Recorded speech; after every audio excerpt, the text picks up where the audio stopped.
যখন আমি শুনেছি যে রবীন্দ্রনাথ বাংলায় ভাষায় লিখেছেন এবং গীতাঞ্জলি বাংলা ভাষা লিখেছে, আমি সঙ্গে সঙ্গে বলেছি আমি রবীন্দ্রনাথের কাব্য পাঠ করব এবং অনুবাদ করব আমার ভাষা ইতালিয়ান ভাষায়। কিন্তু সঙ্গে সঙ্গেও চিন্তা করেছি এখন আমি তা অনুবাদ করতে পারি না। সর্বপ্রথমে বাংলায় রসের ভিতরে যেতে হয়, তারপরেও রবীন্দ্রনাথের কাব্য হাতে নিতে পারি অনুবাদ করতে, তাই ও করেছি।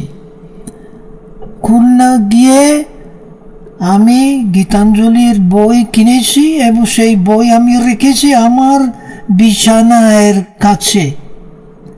আর একদিন রাত্রে মার্চ মাসে 1957 সালে সবার আগে বই খুলে দিলাম এমনি, আর বের হয়েছে একটা কবিতা গীতাঞ্জলি 112, যে পাঠ করে কিছু বুঝতে পারলাম না।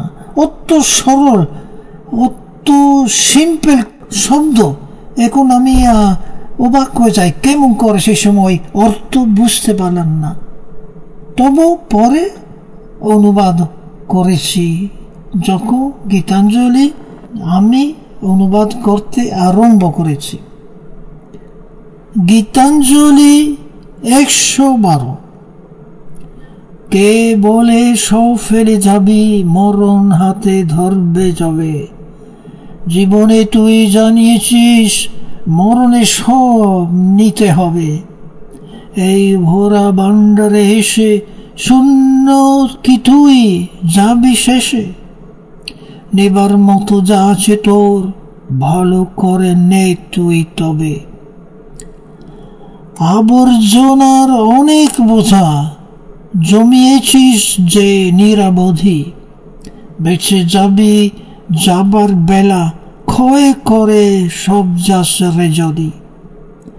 এসেছি এই পৃথিবীতে এটাই হবে সে জেনিতে। রাজার বেশে চল রে হেসে মৃত্যু পাড়ের সেই উৎসবে।